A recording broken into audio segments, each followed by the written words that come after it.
Shalom,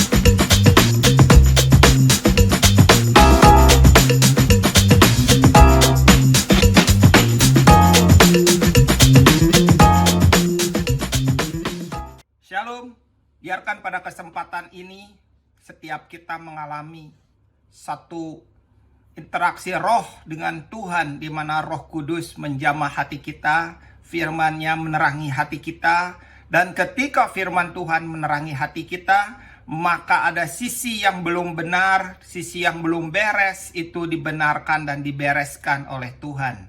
Saya percaya dalam hati kita ada banyak sisi, ada banyak wilayah, ada banyak area, ada banyak ruang, ada banyak bagian-bagian yang masih belum mengalami Tuhan, masih penuh kegelapan, masih ada banyak yang harus disingkirkan, ada banyak yang harus dikerat, ada banyak yang harus dipotong, ada banyak yang penuh dengan kegelapan rohani, dan seringkali itu namanya luka-luka yang masih terpendam, luka-luka yang kita kubur, bahkan itu sudah puluhan tahun lamanya, dan kuburan-kuburan luka itu sekalipun kelihatannya diam, tetapi itu seperti bom waktu yang akan menghancurkan hidup kita. Luka-luka itu diam-diam seperti benih yang tumbuh, benih yang hidup, benih yang terus bergerak sekalipun perlahan, tetapi itu benih itu merambat secara perlahan. Ujung-ujungnya hidup kita seperti terlingkupi oleh akar yang atau tumbuhan rambat dalam bentuk luka-luka itu. Dan Tuhan mau pada hari-hari ini Tuhan berbicara tentang luka. Tuhan banyak mengungkapkan tentang luka yang harus dibersihkan, luka yang harus dibereskan, luka yang harus diselesaikan, luka yang harus diserahkan kepada Tuhan supaya dipulihkan dan disembuhkan. Ada banyak orang menjadi berhenti melangkah. Ada banyak orang tidak bisa melakukan banyak hal lebih jauh daripada wilayah yang saat ini terikat dengan luka. Dan ada banyak orang menjadi diam, terbungkam karena luka-lukanya yang sudah begitu parah. Sekalipun sisi yang lain berkemenangan, tapi sisi luka itulah yang membuat mereka mengalami banyak kekalahan. Seperti kapal yang tertambat di dermaga, luka-luka itu menambatnya. Dan orang-orang hari ini, umat Tuhan, harus mengalami Tuhan, menyerahkan hati mereka kepada Tuhan, biarkan Tuhan beracara dan biarkan Tuhan berbicara, dan menyelesaikan dan menyingkirkan luka-luka hati kita yang mungkin selama ini kita tidak menyadarinya. Mungkin selama ini kita menganggapnya setelah sembuh. Mungkin selama ini kita menganggapnya tidak ada lagi yang harus dibereskan dan tidak ada yang harus dibersihkan. Kenapa? Karena kekristenan hari ini adalah kekristenan yang banyak memamerkan dan menonjolkan di depan banyak orang. Tetapi dari dahulu sampai sekarang Alkitab menulis bahwa Tuhan tidak mau dengan apa yang kita tonjolkan dan apa yang kita pamerkan. Tuhan tetap melihat hati kita. Tuhan tetap memperhatikan kondisi hati kita. Dan kondisi hati kita sangat menentukan perjalanan kita di hadapan Tuhan. Seringkali kondisi hati kita yang menghambat, kondisi hati kita yang menjerat, kondisi hati kita yang merusak dari dalam. Kondisi hati kita membuat kita tidak dapat mengerjakan pekerjaan Tuhan. Kondisi hati kita banyak menghambat pekerjaan Tuhan. Kondisi hati kita banyak mematikan pekerjaan Tuhan. Pada hari ini saya ingin cerita tentang Sakeus. Saudara tahu Sakeus, seorang kepala pemungut cukai yang kaya. Satu kali dia ingin melihat Tuhan, yang ketika waktu itu berjalan keliling diarak oleh banyak orang di Yeriko. Pada waktu itu ia berusaha untuk melihat Yesus, tetapi apa yang terjadi? Dia tidak berhasil. Kenapa? Orang-orang banyak itu menghalangi dia, sementara dia badannya pendek. Apa yang dilakukan oleh Sakeus? Sakeus berusaha untuk naik ke atas pohon. Dan pada waktu itu, ketika Sakeus naik di atas pohon, berapa banyak di antara kita yang seperti Sakeus, yaitu naik ke atas pohon juga. Kenapa? Karena ingin melihat Tuhan. Sebenarnya ketika Sakeus naik di atas pohon, itu berbicara tentang apa yang kita tonjolkan, tentang apa yang kita pamerkan di depan banyak orang. Apa saja yang kita tonjolkan, baik itu secara fisik yang kita kenakan, apa yang kita pakai, apa yang kita munculkan, maka itu seperti Sakeus yang ada di atas pohon. Apa yang kita pamerkan, baik itu di depan banyak orang, baik itu di panggung gereja, waktu kita pelayanan, semuanya kita pamerkan itu seperti Sakeus di atas pohon. Lalu apa yang terjadi? Tiba-tiba Tuhan Yesus menghampirinya. Tuhan Yesus melihat ke atas. Pada waktu itu Sakeus ada di atas pohon. Tuhan Yesus berkata, Sakeus, turunlah. Pada waktu itu hal yang ajaib. Perkataan Tuhan membuat Sakeus berhenti. Lalu dia turun. Dia tidak lagi memamerkan, dia tidak lagi menonjolkan. Saat itu dia tampil apa adanya. Kebenaran firman Tuhan itu membuat kita tampil apa adanya. Tidak perlu memakai topeng, tidak perlu memakai sekat, tidak perlu membangun tembok. Tidak perlu bertampil bersandiwara, tidak perlu tampil kelihatan bagus, kelihatan keren, kelihatan rohani. Tetapi tampil apa adanya. Dan Sakeus ketika turun, hal yang ajaib. Dia tidak berkata kepada Tuhan, Tuhan Yesus, di rumahku ada banyak kamar. Menginaplah di rumahku. Saya punya banyak hamba yang akan melayani. Saya punya hari ini ada menu makanan yang begitu enak untuk Tuhan. Sakeus tidak berkata seperti itu. Dia tidak berkata bahwa aku seorang yang kaya, yang mempunyai banyak harta. Sakeus tidak berkata seperti itu. Dia berkata kepada Tuhan yang sangat luar biasa, dan itu membuat Tuhan mengerti bahwa orang yang namanya Sakeus ini sedang mengalaminya, sedang bertumbuh di hadapan Tuhan, sedang mengalami satu perjumpaan ilahi yang membuat dia memberi diri kepada Tuhan, dan rohnya menggeledah bagian dalamnya. Apa yang dilakukan oleh Sakeus? Jawabannya sangat luar biasa. Ketika Sakeus itu turun, lalu orang-orang melecehkan dia. Orang-orang berkata Tuhan Yesus menumpang di rumah orang berdosa.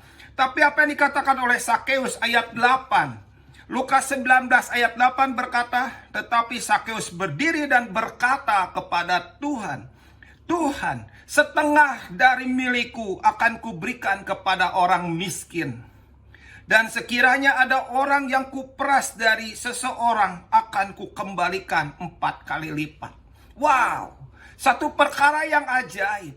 Ketika seseorang membuka diri kepada Tuhan, membiarkan roh Tuhan menggeledah hatinya, maka apa yang terjadi? Dia akan datang kepada Tuhan bukan dengan apa yang ditonjolkan, bukan apa yang sedang ditampilkan. Dia tidak memamerkan apapun di hadapan Tuhan, tetapi dia menunjukkan hatinya yang dijamah oleh Tuhan. Dan Sakeus berkata bahwa setengah dari hartaku kuberikan kepada orang miskin, dan siapa yang kurugikan akan dibayar, akan kukembalikan 4 kali lipat. Hal itulah perkara yang luar biasa. Perkara di mana roh Tuhan menjamah hati seseorang. Perkara di mana Tuhan menggeledah hati seseorang. Perkara di mana Tuhan bekerja di dalam hati seseorang. Sama seperti waktu Daud. Ketika Daud didatangi oleh Nathan, Nathan bercerita kepada Daud tentang orang kaya yang kedatangan tamu. Pada waktu itu di sebelah rumahnya ada orang miskin yang mempunyai anak domba betina. Karena begitu sayangnya untuk menyembelih salah satu anak domba yang dimiliki oleh si kaya itu, maka si kaya itu langsung dia mengambil anak domba yang dimiliki oleh si miskin. Satu-satunya anak domba yang dimilikinya diambil, dirabut, dirampas. Dan pada waktu itu, ketika mendengar cerita itu, Daud sebagai seorang gembala, dia pernah merasakan hidup sebagai seorang gembala. Rasa sayangnya begitu kuat kepada domba-dombanya. Dia menjadi marah. Dan dia berkata kepada nabi itu bahwa orang yang melakukan itu harus membayar 4 kali lipat. Lalu apa yang terjadi? Yang terjadi, nabi itu berkata, kamulah orangnya. Hari itu yang terjadi, Daud tidak bisa berkata apa-apa. Dia tertunduk lesu. Dia tidak bisa berbuat apa-apa, tidak bisa menyadari satu kenyataan yang membuat dia bahwa dia begitu kejam. Dia merasakan sebagai orang yang begitu kejam mengambil anak domba satu-satunya dari si miskin. Lalu dia berkata kepada Tuhan, "Ya Tuhan, ampunilah aku." Bapak, Ibu, Saudara, dimanapun Roh Kudus menjamah, dimanapun Roh Kudus menggeledah hati kita, respon yang benar adalah terbuka kepada Tuhan. Respon yang benar adalah remuk hati. Respon yang benar adalah bertobat, mengakui kesalahan dan mengakui perbuatan yang melanggar di hadapan Tuhan. Seperti Sakeus dan seperti Daud yang sama-sama berkata 4 kali lipat akan kubayar. Dan ketika Daud juga berkata si kaya itu harus membayar 4 kali lipat, Daud juga berani membayar kerugian dari kesalahan yang dia perbuat. Bapak, Ibu, apa yang Tuhan mau hari ini? Tuhan ingin setiap kita mengalami kesembuhan dari luka kita.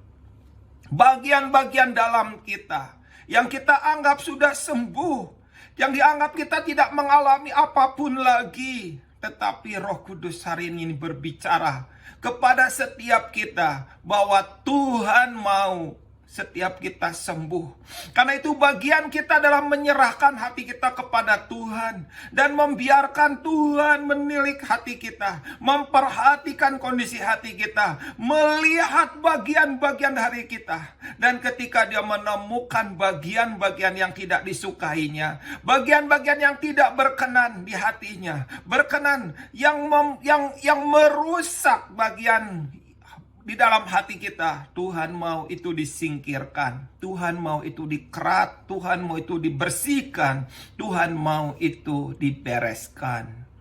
Karena itu Bapak, Ibu, Saudara, biarkan Roh Kudus hari ini menjamah.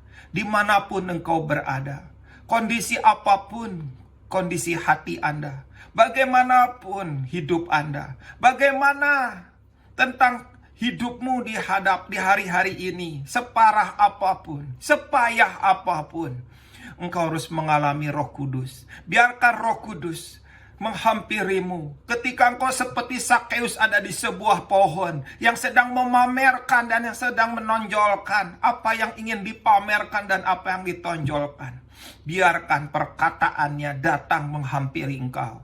Biarkan terangnya datang menghampiri engkau. Biarkan rohnya melingkupi engkau. Saat ini ketika rohnya datang kepadamu, menjamah hatimu, sama seperti Sakeus, turun dari apa yang kita sedang naiki, turun dari tempat yang dimana kita sedang tonjolkan dan atau pamerkan di depan banyak orang, tapi dengan rendah hati datang kepada Tuhan dan biarkan Tuhan melanjutkan pekerjaannya. Hari ini yang dibutuhkan adalah bukan acara, bukan pembicara.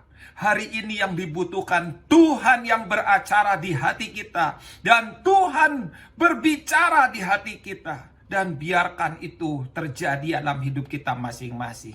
Saya ingin berdoa untuk engkau semua.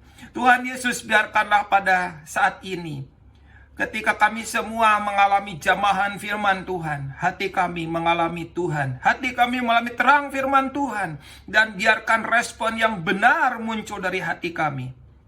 Biarkan Tuhan beracara dan biarkan Tuhan berbicara dalam hati kami pada saat ini. Terima kasih Tuhan Yesus, kami memberikan hati kepada Engkau di dalam nama Tuhan Yesus. Amin. God bless you.